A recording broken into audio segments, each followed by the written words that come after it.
القدر طلبہ اور معزز مشارکین اور مشارکات، اللہ تبارک و تعالیٰ کا شکر و احسان ہے کہ اللہ تبارک و تعالیٰ نے ہمیں دوسری مرتبہ عقیدے کے اس درس میں جمع ہونے کا اللہ نے موقع دیا۔ اللہ سے ہماری دعا ہے کہ علم عقیدہ سے ہمیں محبت کرنے والا بنائے۔ معزز حاضرین، معزز سامعین و سامعات، اس درس میں انشاءاللہ علم توحید کے فضائل کیا ہیں، یا بالفاظ دیگر اسلامی عقیدے کے فضائل کیا ہیں، انشاءاللہ ہم آپ کے سامنے بیان کرنے کی کوشش کریں گے۔ معزز حاضرین، آپ جانتے ہیں کہ علم کی اپنی جگہ بڑی فضیلت ہے، جیسا کہ اللہ تبارک و تعالیٰ نے نبی صلی اللہ علیہ وسلم سے کہا وَقُلْ رَبِّ زِدْنِي عِلْمًا۔ اہل علم کہتے ہیں کہ علوم نافعہ میں سب سے پہلا جو نفع بخش علم ہے وہ علم توحید ہے۔ جب علم کی برتری اور فضیلت اپنی جگہ جب ثابت ہے تو علم عقیدہ کا پڑھنا اور پڑھانا سب سے افضل ہے۔ لہذا ہم اور آپ بڑے خوش نصیب ہیں کہ علم عقیدہ پڑھتے ہیں، پڑھاتے ہیں، اس کو سمجھنے کی کوشش بھی کر رہے ہیں۔ سمجھیے، علم عقیدہ کی کلاس میں حاضر ہونا، اس کو سمجھنا، پڑھنا، دوسروں تک پہنچانا، اس علم سے محبت کرنا، حقیقت میں اللہ تبارک و تعالیٰ سے محبت ہے۔ معزز حاضرین، ہم نکات کی شکل میں علم توحید کے جو فضائل ہیں آپ کے سامنے پیش کرنے کی کوشش کریں گے۔ آپ یہ بات بھی یاد رکھیے کہ علم توحید اسلامی عقیدے کے جو فضائل ہیں، اگر وہ آپ ڈھونڈنا چاہتے ہیں تو نیٹ وغیرہ میں یا عقیدے کی کتابوں میں آپ کو ایسی ہی عنوان ملے گا، فضل علم توحید۔ اگر آپ فضل العقیدۃ الاسلامیہ اگر ٹائپ کریں گے تو آپ کو چیز نہیں ملے گی۔ لہذا فضل علم توحید اسی طریقے سے آپ تلاش کر سکتے ہیں۔ سب سے پہلے علم توحید کی سب سے بڑی فضیلت یہ ہے کہ اللہ تبارک و تعالیٰ نے رسول اکرم صلی اللہ علیہ وسلم کو اس علم کے حاصل کرنے کا حکم دیا۔ چنانچہ آپ دیکھیں گے نماز کا، روزے کا، زکوٰۃ کا، دوسرے معاملات کا، لین دین کا، اس کے بارے میں اللہ نے حکم نہیں دیا، مگر اللہ تبارک و تعالیٰ نے اپنے نبی صلی اللہ علیہ وسلم کو حکم دیا تو علم توحید حاصل کرنے کا حکم دیا۔ چنانچہ اللہ تبارک و تعالیٰ نے سورہ محمد صلی اللہ علیہ وسلم کی آیت نمبر 19 میں یوں فرمایا فَاعْلَمْ أَنَّهُ لَا إِلَٰهَ إِلَّا اللَّهُ۔ بڑی جامع آیت ہے، علامہ ابن تیمیہ نے بڑی بہترین اس آیت کی تشریح کی ہے۔ چنانچہ امام بخاری بھی اپنی کتاب میں ابواب کے اعتبار سے بڑے مشہور ہیں۔ چنانچہ کہا جاتا ہے فقہ البخاری فی تراجمہ۔ چنانچہ امام بخاری رحمۃ اللہ علیہ نے اس آیت کو لا کر باب باندھا ہے، باب ما جاء فی العلم قبل العمل۔ ماشاء اللہ، اللہ تعالیٰ ان کی مغفرت فرمائے۔ کیا باب باندھا؟ کہا کہ عمل سے پہلے علم حاصل کرنا چاہیے۔ آج ہم دیکھتے ہیں کہ لوگوں میں عمل کا جذبہ بہت ہے، لیکن علم عقیدہ دور دور تک ان کی زندگیوں میں نظر نہیں آتا ہے۔ لہذا علم عقیدہ جب حاصل کرے گا نا بندہ تو یہ اس کے لیے ضروری ہے عمل کرنے سے پہلے۔ اسی لیے اللہ تبارک و تعالیٰ نے نصارہ کو ضالین کہا، کیوں؟ اس لیے کہ ان کے اندر عقیدے کی جہالت تھی، اور عقیدے کی جہالت رکھ کر اللہ کی عبادت کر رہے تھے۔ اور یہ بات یاد رکھیے، عقیدے کی جہالت کو رکھ کر اللہ کی قسم جس کے ہاتھ میں ہم سب کی جان ہے، کبھی بھی اللہ کی عبادت کی لذت کو آپ پا نہیں سکتے۔ اور آپ دیکھیں گے قرآن کریم میں اللہ تبارک و تعالیٰ نے عقیدے کی اہمیت کو بتانے کے لیے کیسے کیسے اسلوب بیان کیے۔ چنانچہ اللہ تبارک و تعالیٰ نے سورہ بقرہ کی آیت نمبر 136 میں کہا قولوا آمنا باللہ، یعنی کہ آمنا باللہ سے پہلے قولوا آیا ہے۔ تو لہٰذا علم عقیدہ، علم توحید کی سب سے بڑی فضیلت یہ ہے، اس کی فضیلت کے لیے کہنا کافی ہے، اللہ تعالیٰ نے یہ علم رسول اکرم صلی اللہ علیہ وسلم کو حاصل کرنے کا حکم دیا۔ اور فعلم کہہ کر صرف نبی ہی مخاطب نہیں ہے اللہ کے، بلکہ ساری امت بھی ضمنی طور پر اس خطاب میں شامل ہے۔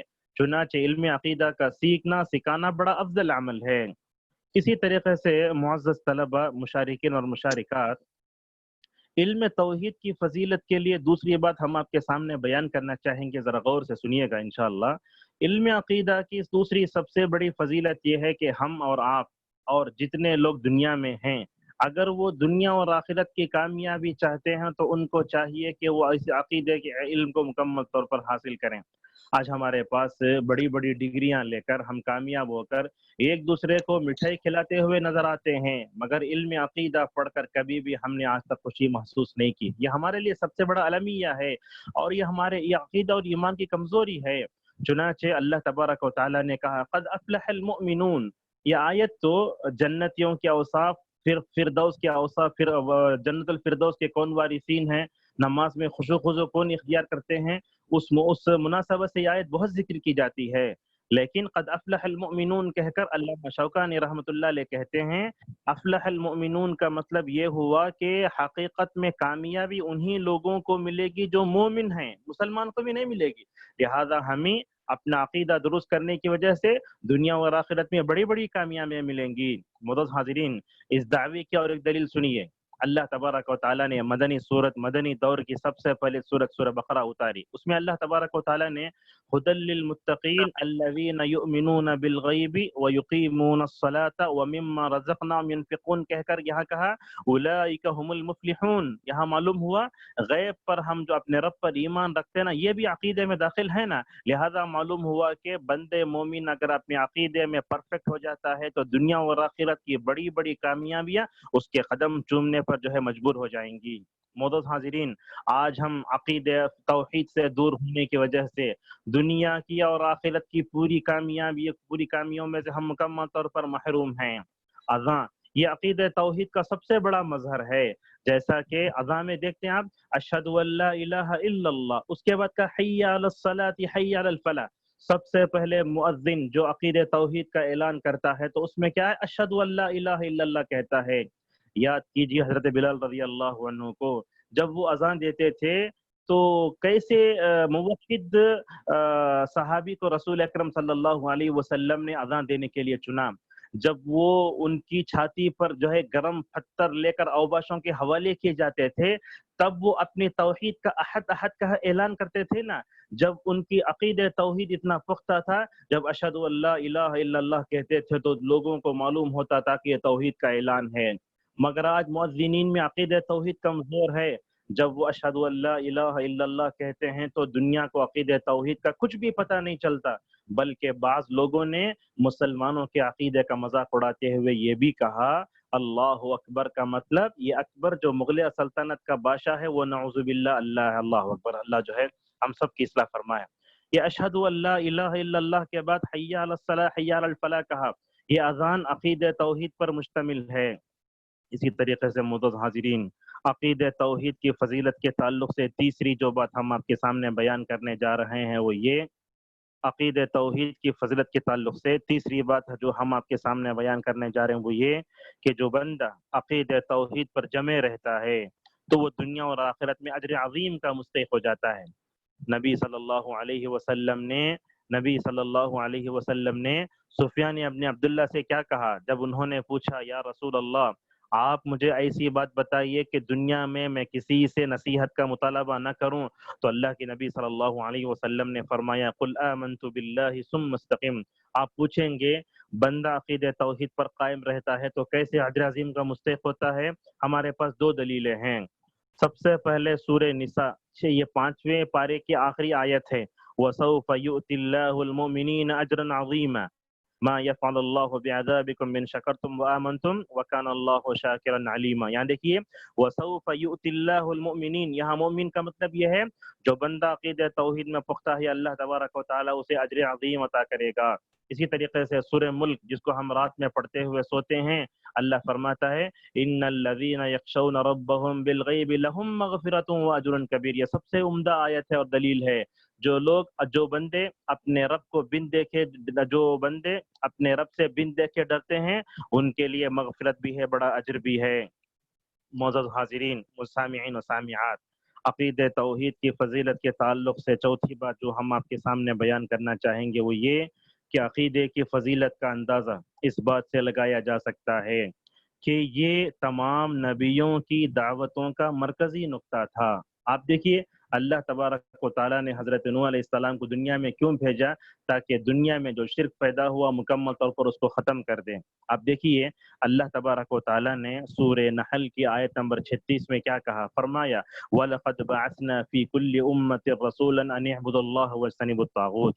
یہاں ہمارے مخاطبین میں علماء بہت موجود ہیں اور اہل علم بہت موجود ہیں، طلباء بہت موجود ہیں۔ ہم ایک نقطہ ان کے سامنے بیان کرنا چاہیں گے، وہ یہ ہے اللہ تبارک و تعالیٰ نے اپنے نعمتوں کو قرآن کی کئی صورتوں میں گنوایا، خصوصاً سورہ نحل میں جس کو شہد کی مکھی بولتے ہیں نا، اسے نعمتوں والی صورت بھی مفسرین نے نام دیا ہے، یہ اجتہادی نام ہے۔ تو چنانچہ اس صورت میں اللہ نے کہا وَلَقَدْ بَعَثْنَا فِي كُلِّ أُمَّةٍ رَسُولًا، تو اس میں نعمتوں والی صورت لوگوں، دنیا کی سب سے بڑی نعمت مال نہیں ہے، دنیا کی سب سے بڑی نعمت توحید ہے۔ اسی لیے فرمایا ہر تاریخ کے ہر دور میں ہم نے نبیوں کو بھیجا ان اعبدوا اللہ واجتنبوا الطاغوت۔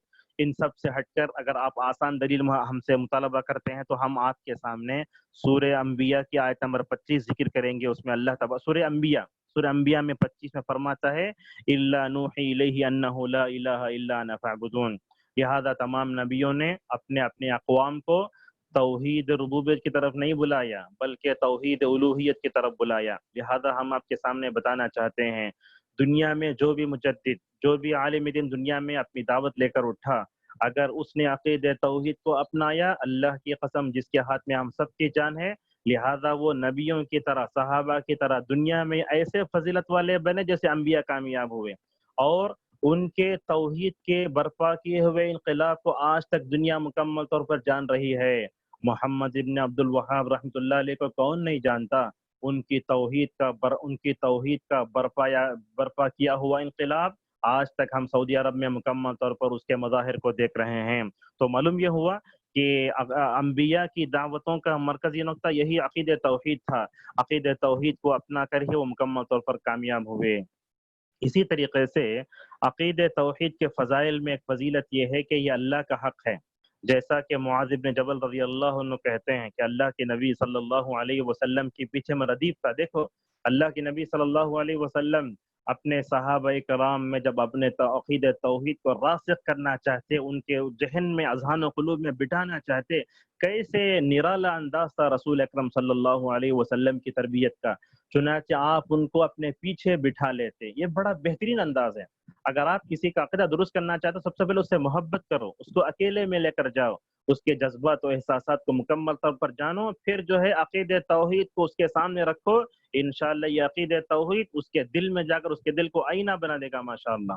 لہذا رسول اکرم صلی اللہ علیہ وسلم نے معاذ بن جبل کو پیچھے بٹھایا۔ آپ کی تربیت کا بڑا اچھا انداز، جیسے اللہم اعنی علی ذکرک و شکرک و حسن عبادتک، جب یہ دعا پڑھتے نا، اس دعا میں اللہ کے نبی صلی اللہ علیہ وسلم نے معاذ سے کیا کہا؟ اے معاذ میں تم سے محبت کرتا ہوں، یہ محبت کا واسطہ دے کر ان کے دل کو جیتا، پھر کہا کہ ہر فرض نماز کے بعد یہ دعا پڑھنا کبھی نہ بھولنا۔ یہاں دیکھیے معاذ بن جبل رضی اللہ عنہ کے اندر اللہ کے نبی صلی اللہ علیہ وسلم کیسا عقید توحید کو بٹھا رہے ہیں، کہتے پوچھے کیا تم جانتے ہو کہ اللہ کا حق بندوں پر کیا ہے؟ تو انہوں نے کہا کہ ان یعبدوہ ولا یشرکوا بہ شیئا، کہا کہ اللہ کا حق بندوں پر یہ ہے کہ بندے اللہ تبارک و تعالیٰ کی عبادت کریں اور اس کے کسی کو شریک نہ کریں۔ تو معلوم یہ ہوا کہ ہمیں بھی یہ اپنا عقیدہ اور اس کی فضیلت اپنے بچوں میں بٹھانا چاہیے۔ معزز حاضرین، عقید توحید کے فضائل میں ایک فضیلت یہ بھی ہے، اللہ تبارک و تعالیٰ نے اسی عقید توحید کو بنیاد بنایا ہے دنیا میں اور آخرت میں عمل صالح کے قبول ہونے کے لیے۔ ہم آپ کے سامنے دو مثالیں پیش کریں گے۔ کفار جو بھی نیک عمل کرتے ہیں ان کا اللہ تبارک و تعالیٰ بدلہ اللہ دنیا ہی میں دیتا، جیسا کہ اللہ کے نبی صلی اللہ علیہ وسلم نے فرمایا وَأَمَّا الْكَافِرُ فَيُطْعَمُ بِحَسَنَاتِهِ فِي الدُّنْيَا۔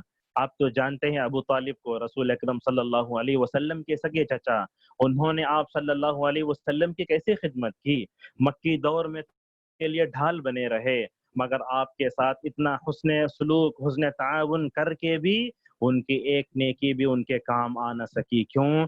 اس لیے کہ ان کے پاس کفر تھا، ان کے پاس شرک تھا۔ اس لیے اللہ کے نبی صلی اللہ علیہ وسلم نے فرمایا لولا انی انا لکان فی الدرک الاسفل من النار۔ اللہ اکبر، کہنے لگے اللہ کے نبی صلی اللہ علیہ وسلم اگر میں نہ ہوتا تو ابو طالب جو ہے جہنم کے نچلے درجے میں رہتے۔ تو یہ عمل صالح بندے کے اللہ تعالیٰ کے پاس قبول کب ہوتا ہے؟ جبکہ اس کے پاس عقید توحید ہوتی ہے۔ ابن جدعان کے بارے میں عائشہ رضی اللہ عنہا نے پوچھا، یا رسول اللہ وہ تو بڑا مہمان نواز ہے، آپ نے فرمایا انہو لم یقل یوما رب اغفر لی خطیتی یوم الدین، عائشہ ان کا ایمان اللہ پر بھی نہیں ہے، آخرت پر بھی ایمان نہیں ہے، لہذا ان کی نیکی کچھ بھی کام نہ آ سکے گی۔ اس کے لیے ہمارے پاس دو دلیلیں ہیں کہ بندے کا عقیدہ اگر صحیح ہو تب بھی اس کا ایمان، تب بھی اس کا عمل صالح بن کے اللہ کے پاس مقبول ہوتا ہے، جیسا کہ اللہ تبارک و تعالیٰ نے سورہ انبیاء کی آیت نمبر 94 میں کہا فَمَن يَعْمَلْ مِنَ الصَّالِحَاتِ وَهُوَ مُؤْمِنٌ فَلَا كُفْرَانَ لِسَعْيِهِ وَإِنَّا لَهُ كَاتِبُونَ۔ یہ جو ہے عمدہ دلیل ہے۔ اللہ نے فرمایا جو بھی نیک عمل، جو بھی حالت ایمان میں نیک عمل کرے گا تو اس کی کوشش رائے گا نہیں جائے گی، اور ہم اس کے ہر عمل کو لکھنے والے ہیں۔ سورہ بنی اسرائیل کی آیت نمبر 19 میں اللہ نے فرمایا وَمَنْ أَرَادَ الْآخِرَةَ وَسَعَى لَهَا سَعْيَهَا وَهُوَ مُؤْمِنٌ فَأُولَٰئِكَ كَانَ سَعْيُهُمْ مَشْكُورًا۔ اللہ نے فرمایا جو آخرت کو مد نظر رکھ کر عمل کرے گا ایمان کی حالت میں، ہم اس کے عمل کو قدر کی نگاہ سے دیکھیں گے۔ علامہ ابن تیمیہ رحمۃ اللہ علیہ کہتے ہیں جس کے اندر عقیدہ صحیح ہوتا ہے وہ اسی کا عمل اللہ تبارک و تعالیٰ کے پاس قبول ہوتا ہے۔ دیکھیے سورہ روم کی آیت نمبر 52 اور 53 میں اللہ نے کیا فرمایا فَإِنَّكَ لَا تُسْمِعُ الْمَوْتَى۔ اس کا مطلب یہ ہوا کہ جو اللہ پر ایمان رکھتا ہے وہ حی ہے، زندہ ہے، اور جو اللہ پر ایمان نہیں رکھتا، عقیدے میں کمزور ہوتا ہے، اللہ کو نہیں مانتا، وہ کیا ہے؟ موتا ہے۔ جمہور سلف کہتے ہیں یہاں موتا سے مراد کفار و مشرکین ہیں، جبکہ لا یستوی الاحیاء ولا الاموات کہہ کر اللہ تبارک و تعالی نے یہ بتایا کہ احیاء سے مراد یہاں مومن ہیں۔ لہذا آپ دیکھیں ہمارے معاشرے کا کوئی بھی ادنا سا مومن یا مسلمان اس کا دل بڑا زندہ رہتا ہے، مگر کافروں کے دل مردہ رہتے ہیں۔ یہی بات رسول اکرم صلی اللہ علیہ وسلم نے حدیث میں یوں بیان فرمائی، کہا مثل الذی لا یذکر ربہ والذی یذکر ربہ کالحی والمیت۔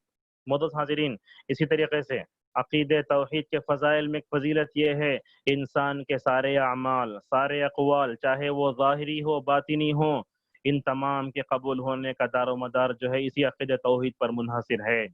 عقیدے کی کتابوں کو ٹٹولیے، آپ کو معلوم ہوگا کہ اہل علم جو ہے 3 شرطیں لکھتے ہیں عمل کے قبول ہونے کے لیے۔ سب سے پہلے تو توحید چاہیے، توحید کے بغیر کوئی بھی عمل قابل قبول نہیں ہے۔ دوسرا ہے متابعت رسول صلی اللہ علیہ وسلم، اور تیسرا ہے موافق شریعت۔ بعض لوگوں نے، بعض علماء نے توحید کا اخلاص بھی ذکر کیا ہے، جب بندے کے اندر توحید ہوتی ہے تو وہیں سے اخلاص بھی آتا ہے۔ معزز حاضرین، عقید توحید کے فضائل میں 8ویں فضیلت ہم آپ کے سامنے بیان کرنے جا رہے ہیں، وہ یہ کہ عقید توحید کو اپنانے سے، غور سے سنیے، عقید توحید کو اپنانے سے بندے پر جو ہے بھلائی آسان ہو جاتی ہے۔ ماشاءاللہ جب عقید توحید بندے کا پرفیکٹ ہوتا ہے اس کے لیے بھلائی کے میدان میں آگے بڑا آسان ہو جاتا ہے، اور وہ بڑے آسانی سے منکرات کو بھی چھوڑ دیتا ہے، اور بندے کے اندر حالات کا ڈٹ کر مقابلہ کرنے کی طاقت بھی پیدا ہو جاتی ہے۔ آگے فرماتے ہیں علماء کہ خیر کا کرنا اس کے لیے آسان ہے، منکرات کا چھوڑنا آسان ہے، اس پر اطاعت بڑی ہلکی ہو جاتی ہے ماشاءاللہ، اور گناہوں کو چھوڑنا بھی اس کے لیے بڑا آسان ہو جاتا ہے۔ حضرات صحابہ کرام کے عقیدے کو ہم دیکھتے ہیں کہ ان کا عقیدہ کیسے تھا، پہاڑوں کی طرح مضبوط تھا۔ اللہ نے ان کے ایمان کی مکمل طور پر گواہی دی، فَإِنْ آمَنُوا بِمِثْلِ مَا آمَنْتُمْ بِهِ فَقَدِ اهْتَدَوْا۔ اللہ نے تو پوری امت مسلمہ کی ہدایت کا ذریعہ یہ بتایا کہ تم جو ہے حضرات صحابہ کرام جیسا ایمان اپنے اندر پیدا کرو۔ معزز حاضرین، جب بندے کا عقیدہ توحید پرفیکٹ ہو جاتا ہے، خیر کے معاملے میں وہ بہت آگے بڑھتا ہے، منکرات کو چھوڑ دیتا ہے۔ حضرات صحابہ کا ہم نہیں دیکھا، حضرت ابو بکر رضی اللہ عنہ کا ایمان جہاں اتنا بہترین تھا، وہ خیر کے معاملے میں اس سے ہی آگے بڑھتے تھے۔ غزوہ جو ہے تبوک کی مثال آپ جانتے ہیں، حضرت عمر رضی اللہ عنہ کہنے لگے میں ابو بکر سے آگے بڑھنے کی کوشش کیا، مگر غزوہ تبوک کے موقع پر ابو بکر نے جو سارا مال لا کے نبی کے دربار میں ڈالا تو مجھے سمجھ میں آ گیا کہ میں ابو بکر سے آگے نہیں جا سکتا۔ تو لہٰذا عقید توحید کے پرفیکٹ ہونے کی وجہ سے خیر کے معاملے میں بندہ آگے بڑھتا ہے، منکرات کو چھوڑ دیتا ہے۔ آپ غامدیہ کی مثال نہیں جانتے؟ آپ جو ہے ماعز ابن اسلم کا واقعہ نہیں جانتے؟ یہ دونوں صحابہ ہیں جو شادی شدہ ہونے کے بعد بھی زنا کیے تھے، لیکن رسول اکرم صلی اللہ علیہ وسلم کے پاس آ کر احساس گناہ میں جلتے ہوئے بولتے یا رسول اللہ طہرنی یا رسول اللہ کہا کرتے تھے. تو لہٰذا عقید توحید پرفیکٹ ہوتا ہے تو بندے پر اطاعت بھی بہت آسان ہو جاتی ہے اور وہ اس کے لیے گناہوں کو چھوڑنا بھی بہت آسان ہو جاتا ہے. آج ہم طلبہ کی بات کریں، مشارکین اور مشارکات کی بات کریں، ہم عمل صالح کے میدان میں آگے بڑھنا چاہتے ہیں، آگے نہیں بڑھ پاتے. کیوں؟ اس لیے کہ ہمارا عقید توحید کمزور ہے. گناہوں سے بچنا چاہتے ہیں، نہیں بچتے. کیوں؟ اس لیے کہ عقید توحید کمزور ہے. اسی طریقے سے معزز سامعین و سامعات، توحید کی فضیلت کے لیے کہنا کافی ہے کہ عقید توحید کی فضیلت کے لیے کہنا کافی ہے کہ بندے کے دل میں اللہ تبارک و تعالیٰ کی محبت پیدا ہوتی ہے. ہندوستان میں علماء سے آپ نے عقیدہ پڑھا ہوگا، لیکن عرب علماء سے عقیدہ پڑھنے میں جو لذت، عرب علماء سے عقیدہ پڑھنے میں جو مزہ، عرب علماء سے عقیدہ پڑھنے میں جو چاشنی ہے وہ ہندوستانی ماحول میں بہت کم محسوس ہوگی.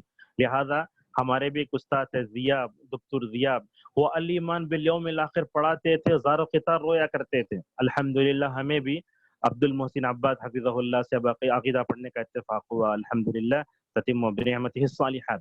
تو آپ یاد رکھیں، قرآن پڑھیں اللہ کی محبت پیدا ہوتی ہے، حدیث پڑھیں رسول اکرم صلی اللہ علیہ وسلم کی محبت پیدا ہوتی ہے. لیکن جب ہم عقیدہ پڑھتے ہیں تو ہمارے دلوں میں ایمان کی چنگاری پیدا ہوتی ہے، جیسا کہ اللہ تبارک و تعالیٰ نے مؤمنین کی تعریف کرتے ہوئے کہا والذین آمنوا اشد حبا للہ.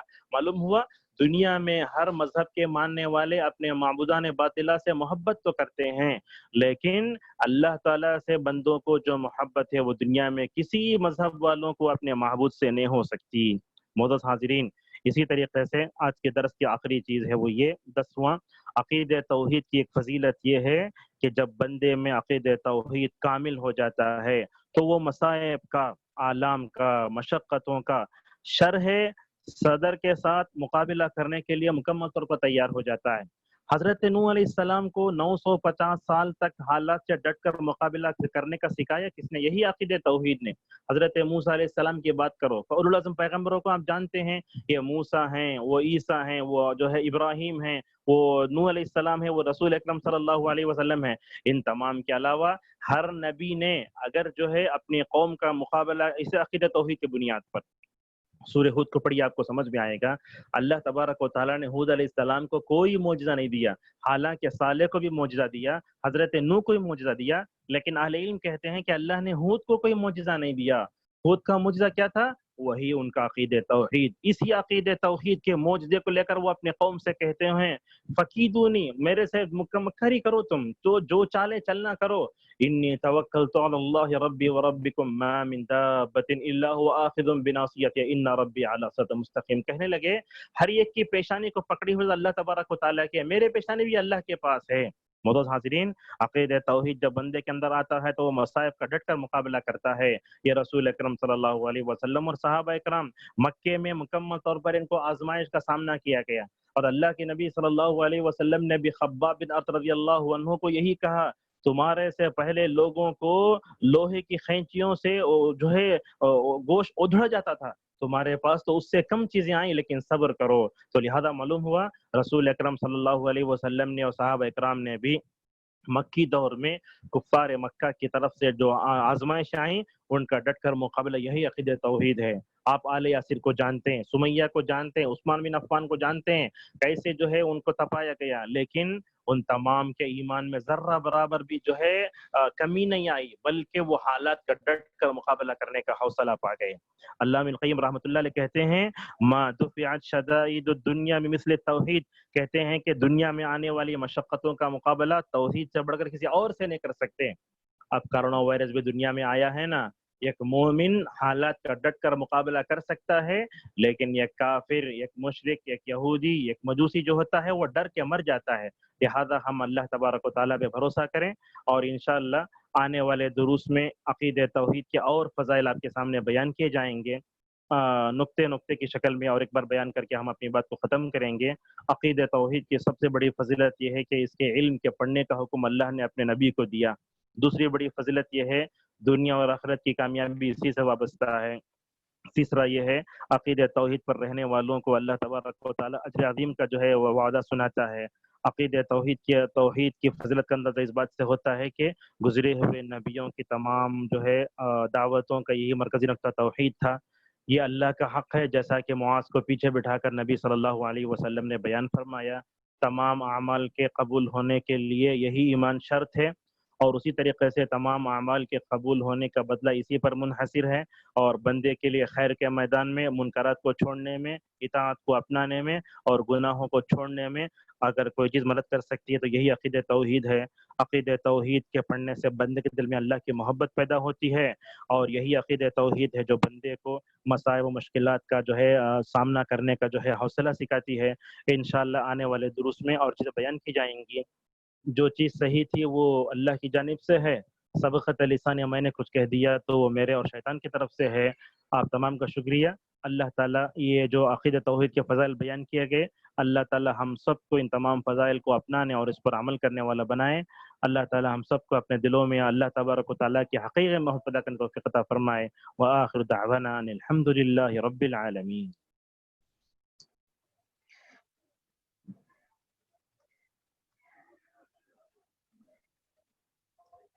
السلام علیکم ورحمۃ اللہ وبرکاتہ. جزاکم اللہ خیر و احسن الجزاء و شکرا جزیلا شیخ. اللہ تعالیٰ سے دعا ہے کہ اللہ تعالیٰ ہم شیخ محترم کو قادم حیات دین و ملت کا کام لیتا رہے، آمین. کسی کو کوئی سوالات کرنا ہے تو برائے کرم چیٹ کے ذریعے سوالات کریں.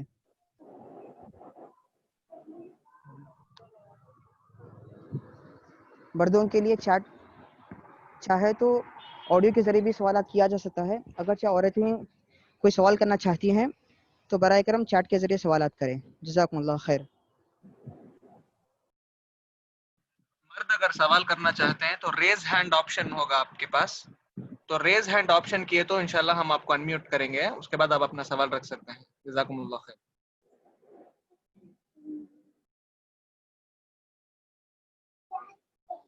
جی یاسین بھائی آپ اپنا سوال پوچھ سکتے ہیں.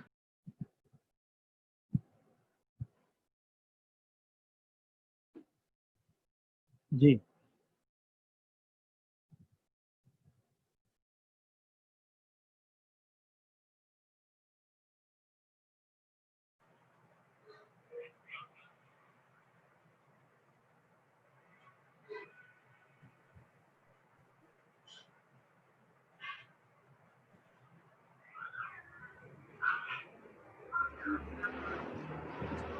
جی محمد یحییٰ سوال کیجیے انشاءاللہ.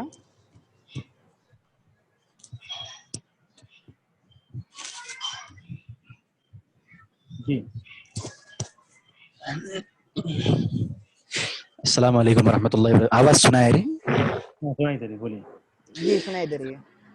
وہ جو کہا جاتا ہے کہ یعنی شرک کا جو سلسلہ تھا آدم علیہ السلام کے 10 نسلوں کے بعد سے شروع ہوا، تو یہ کیا سچ ہے؟ اور شرک شروع ہونے کے بعد لوگوں کے اندر کیسی برائیاں سب پھیلنے لگی بول کر ایک شخص نے مجھ سے سوال کیا ہے.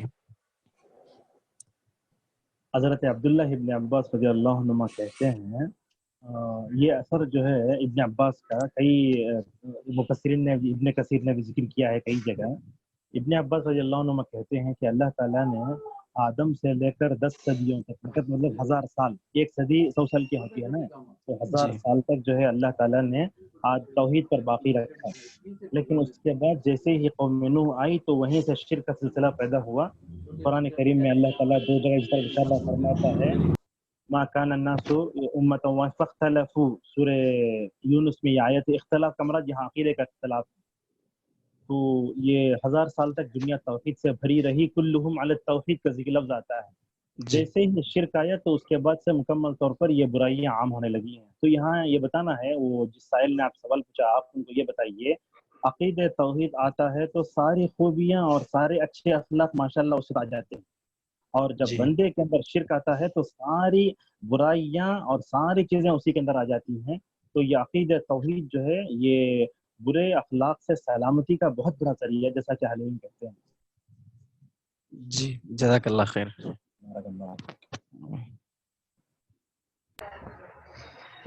شیخ کسی نے سوال کیا کہ آپ کے درس میں جو سورۃ الروم یعنی جو آیت گزری ہے وہ آیت نمبر کیا ہے؟ سوال کیا گیا ہے 52 53. فإنك لا تسمع الموتى، موتا سے مراد یہاں جو ہے کفار ہیں، جیسا کہ سورہ فاتر میں آیا وما يستوي الاحياء ولا الاموات، احیاء سے مراد جو ہے توحید پرست ہیں اس لیے کہ ان کا دل زندہ ہوتا ہے، مومن ہیں، اموات سے مراد کفار ہیں۔ اور اسی طرح سورہ النحل میں بھی اللہ فرماتا اموات غیر احیاء، یہ لوگ جو ہے اموات ہیں، زندے نہیں ہیں۔ اللہ تعالیٰ کفار و مشرکین کے جو دل مردہ ہوتے ہیں نا، ان کی حد درجہ مذمت بن کے کہتا ہے کہ اموات غیر احیاء۔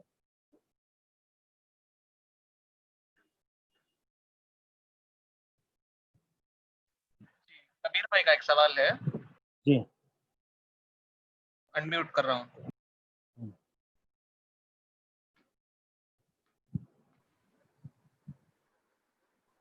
جی کبیر بھائی آپ اپنا سوال کیجیے۔ جی السلام علیکم سلام۔ سر، میرا سوال یہ تھا کہ جس طرح مسلمان عقیدہ توحید کے قائل ہیں، اسی طرح یہودی اور نصارہ بھی عقیدہ توحید کے قائل ہیں، تو ان کے عقیدہ توحید اور ہمارے عقیدہ توحید میں کچھ فرق ہے یا دونوں کا عقیدہ توحید سیم ہے؟ عقید نصارہ اور یہودی جو ہے نا، اپنے زمانے میں وہ توریت اصلی اور جو انجیل اصلی تھی اس میں بھی جو ہے توحید کا جو ہے ذکر تھا، لیکن انہوں نے کیا کیا، یہود نے عزیر کو اللہ کا بیٹا بنا کے اور نصارہ نے جو ہے عیسیٰ کو اللہ کا بیٹا بنا کر شرک کیا، وہیں سے ان کے توحید میں خلل پیدا ہوا۔ ان کے پاس توحید کا تصور نہیں ہے، بگڑا ہوا تصور ہے۔ جی شکریہ۔ جی ہاں،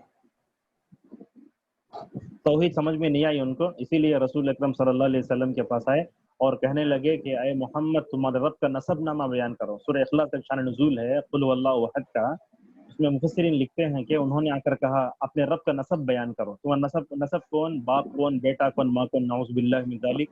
اللہ نے سورہ اخلاص اتاری قل هو اللہ احد اللہ الصمد لم یلد ولم یولد کہا قرآن، اور ولم یکن له کفوا احد کہہ کر کفر شرک کی جتنی جڑیں تھیں سورہ اخلاص نے مکمل طور پر کاٹ۔ جی شکریہ، جزاک اللہ خیر۔ بارک اللہ۔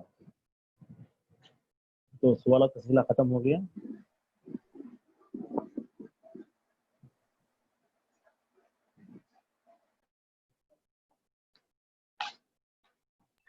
جی علی عبدالحد بھائی سوال کیجیے آپ کا۔ خواتین کی طرف سے کوئی سوال آیا ہے، ذرا پڑھیے اس کو عمار۔ جی جی شیخ،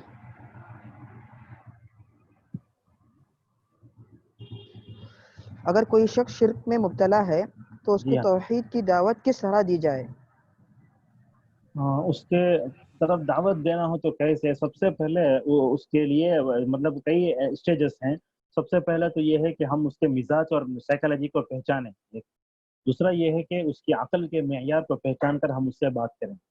اور اللہ تبارک و تعالیٰ نے قرآن کریم میں مشرکین کو عقیدہ توحید کی طرف دعوت دینے کا جو اسلوب اپنائے اس اسلوب کو اپنائیں۔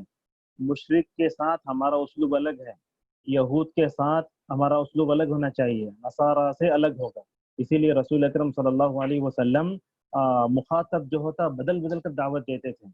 چنانچہ آپ صلی اللہ علیہ وسلم جب مکے میں تھے تو آپ کی عقیدہ توحید کا دعوت کا اسلوب بڑا الگ تھا۔ آپ صلی اللہ علیہ وسلم کے اوپر مکی سو آیتیں اتری، اس میں اللہ تبارک و تعالیٰ نے کائنات کے بارے میں بتایا کہ کائنات کو کس نے پیدا کیا، کون تھا، ایسا تھا۔ تو فطری اور قدرتی دلائل لے کر کائنات کے نشانیوں کو دیکھ کر ان سے پوچھا گیا کہ کون ہے یہ پیدا کرنے والا۔ لہذا ہم جو ہے کائنات کے بارے میں سوال کر کے فطری انداز سے ان سے مکمل طور پر سوال کریں۔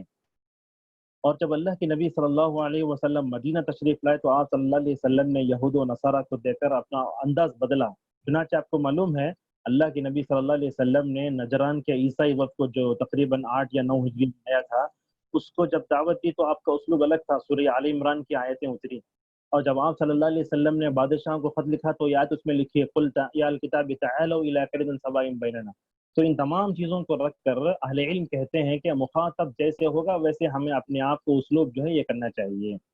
تو جو مشرک ہوگا اس کو توحید کی دعوت کیسے دینا، اس کے نفسیات کو سمجھنا چاہیے، قرآن کی دعوتوں سے اسے سمجھانا چاہیے، اور اس کے سامنے شرک کی مذمت اور شرک کی قباحتیں ہلاکتیں کیا ہوتی ہیں وہ بیان کرنا چاہیے، توحید کے فائدے کیا ہوتے ہیں، توحید کے فضائل کیا ہیں، دونوں میں کمپیئر کر کے بتائیں کہ توحید آتی تو کیا ہوتا ہے، شرک کی تباہ کاریاں کیا ہوتی ہیں۔ ان سب باتوں کو بتا کر جو ہے اس کے لیے یہ کی جا سکتی ہے اور اس کے ہدایت کے لیے دعا بھی کرنا چاہیے، جیسا کہ اللہ کے نبی صلی اللہ علیہ وسلم دعا کرتے تھے. یہ سب ہماری چھوڑی ہوئی سنتیں ہیں. یہ مختصر سا جواب ہے، واللہ اعلم. اللہ خیر. شیخ ہمارے عبد الاحد بھائی کا سوال ہے. جی، عبد الاحد علی عبد الاحد. السلام علیکم ورحمۃ اللہ وبرکاتہ. جی فرمائیے، فضل. اللہ اہلاً. خیر آپ کے درس کے اللہ تعالیٰ آپ سے قبول فرمائے. کہ سوال جی. یہ ہے کہ شرک فی الربوبیہ، شرک فی الالوہیہ اور شرک فی الاسماء و صفات میں جو ہے گہرائی حاصل کرنے کے لیے کن کتابوں کا رجوع کرنا بہتر ہے؟ اصل کیا ہے، ہمارے دروس ہے نا، یہ انشاءاللہ آگے بڑھیں گے تو ہم کیا کریں گے، عقیدہ توحید میں مبتدئین کے لیے، پھر بڑوں کے لیے، طلباء کے لیے کن کن کتابوں کا مطالعہ کرنا چاہیے، انشاءاللہ وہ درس میں انشاءاللہ آپ کا جواب آئے گا. اچھی بات، جزاکم اللہ خیر. اگر آپ پرسنل نمبر پہ اگر آپ آ کر کرنا چاہتے ہیں تو اس کا بھی بول دیں. ایک اور شخص ہے، ان کا سوال ہے. جی. ایوو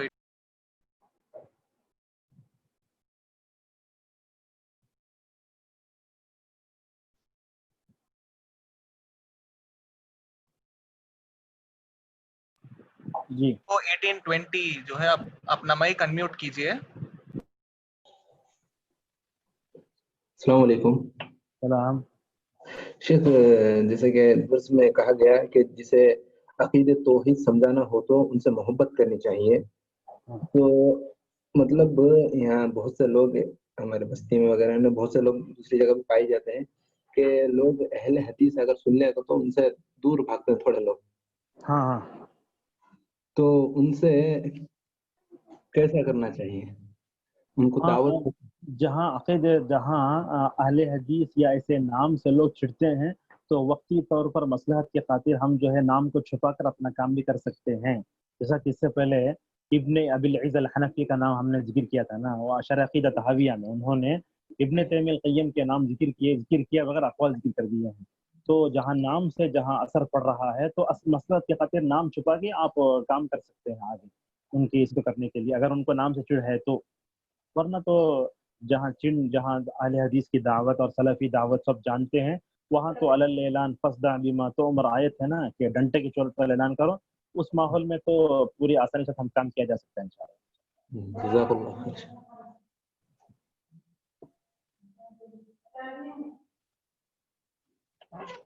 عمار کسی کا سوال آیا ہے خواتین میں سے، پڑھیے وہ.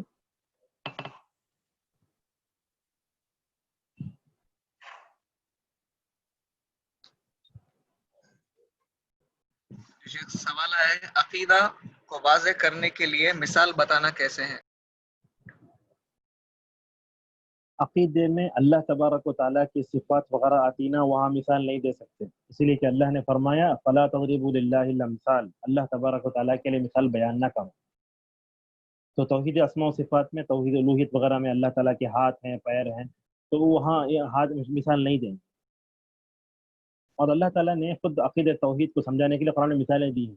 اہل علم کہتے ہیں، مفسرین، قرآن میں جتنی مثالیں ہیں تمام مثالوں میں عقید توحید کی پختگی کو سمجھانا مقصود ہے. ایک مثال ہم دیتے ہیں، اللہ تعالیٰ نے سورہ عنکبوت میں کہا کہ سب سے کمزور گھر کا جو ہے مکڑی کا گھر ہے. تو مکڑی کا گھر کہہ کر ایک طرف جو ہے اللہ تبارک و تعالیٰ معبودان باطلہ یعنی اللہ کو چھوڑ کر جس کسی کی عبادت کی جا رہی ہے ان تمام چیزوں، ان تمام کی کمزوریوں کو بتانا مقصود ایک طرف ہے، دوسری طرف اللہ تبارک و تعالیٰ کی جو ذات ہے اور عقید اسلامی میں جو قوت ہے نا وہ بتانا مقصود ہے.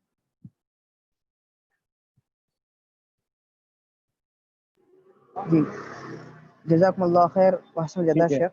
انشاءاللہ یہاں تک ہم انشاءاللہ سوال و جواب کے ختم کریں گے انشاءاللہ. چلو ختم کرتے ہیں. سبحانک اللہم و بحمدک، اشہد ان لا الہ الا انت، استغفرک و اتوب الیک، وآخر دعوانا الحمد للہ رب